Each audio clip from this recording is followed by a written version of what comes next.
As we start our Lenten journey, the readings today very much encapsulates the reasons behind Lent and its wider meaning. In the first reading today, we get the idea of original sin that has been passed down from our first parents, with the serpent telling Eve to go ahead, eat the fruit, because God knows, in fact, that on the day you eat it, your eyes will be opened and you will be like gods, knowing good from evil.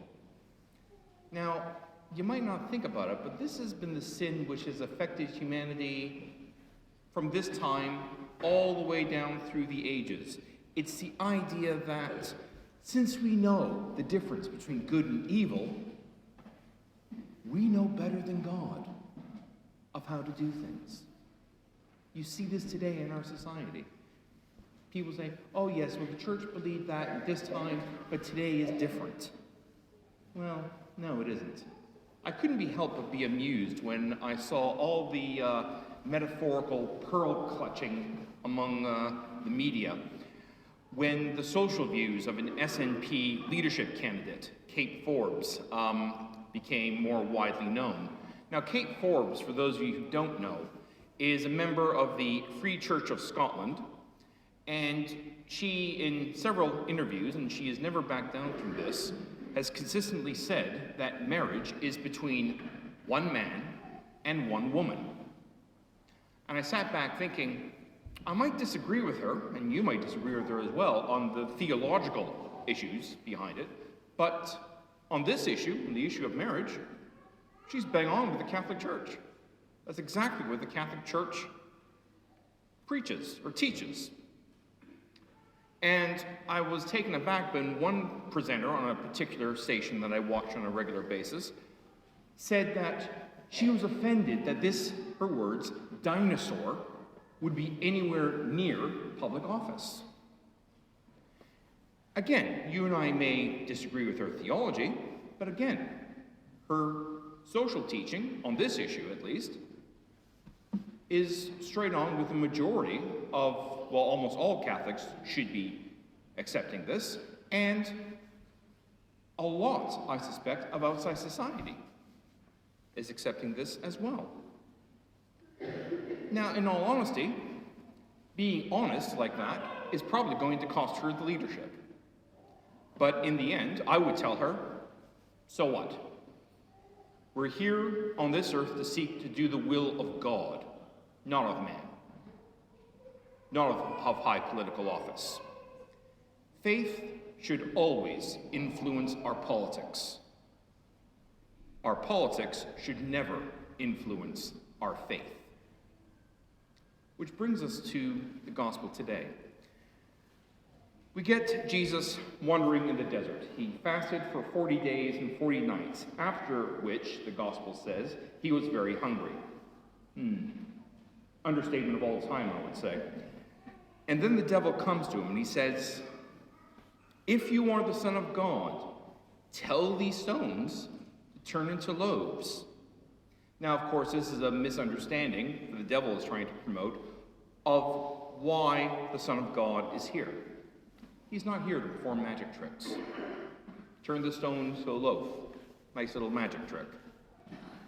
But he's not here for that. And Jesus responds. He says, man does not live on bread alone, but on every word that comes from the mouth of God. Now, you would think to yourself, what's wrong with having food? Especially when you're hungry. In and of that, nothing. There's nothing like having a nice collection of food with a nice little wine, nice little Bordeaux, sipping away. Nothing wrong with that at all. But here's the thing.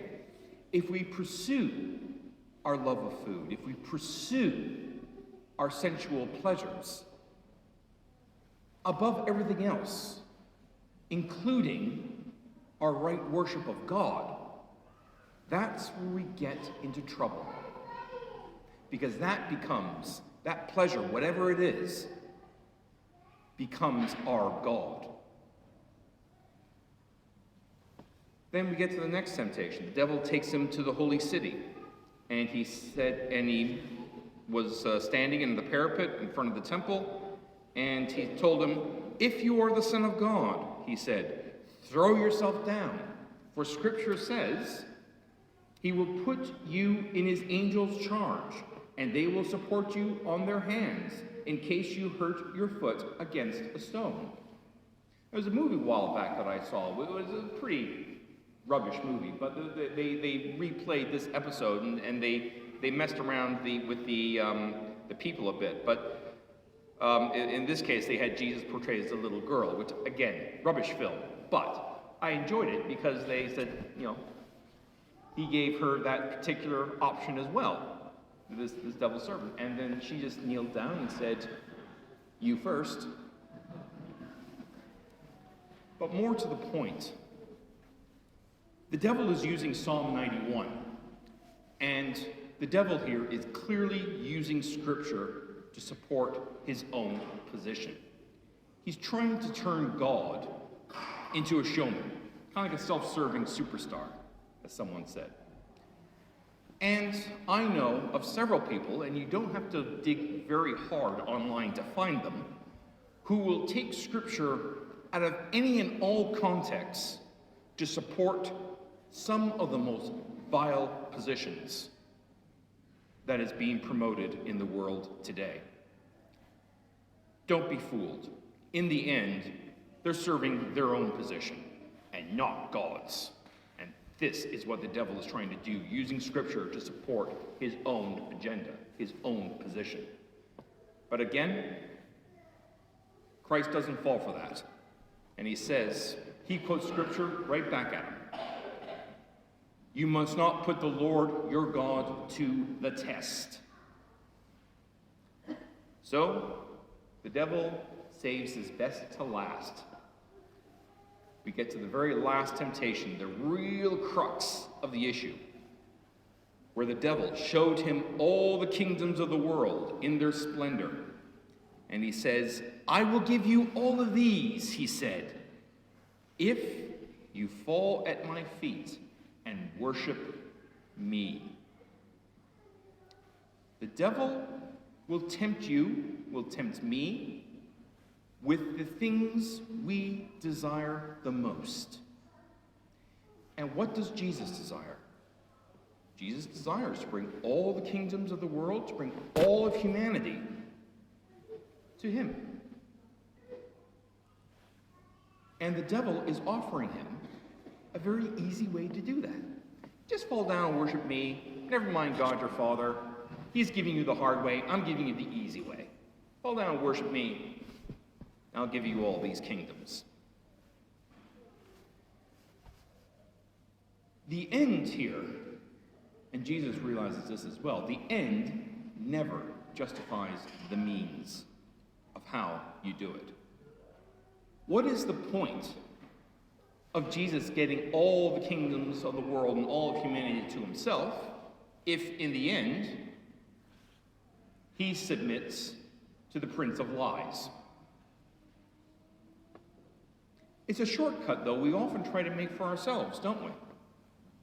We belong to God, we go to God, we worship church on the one hand, but how many of us go to very unchristian lengths to get the things that we want?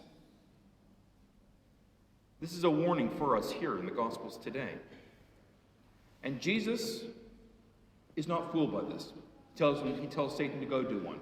Nope, I'm not taking the easy way out. I will follow the path the Lord, my God, has given me. And he does, right up to the glory of his passion and his resurrection. So I'll leave you with this last bit of advice before we close off. And when I say, be careful when people start questioning your convictions, especially your faith, because the devil just might be at work.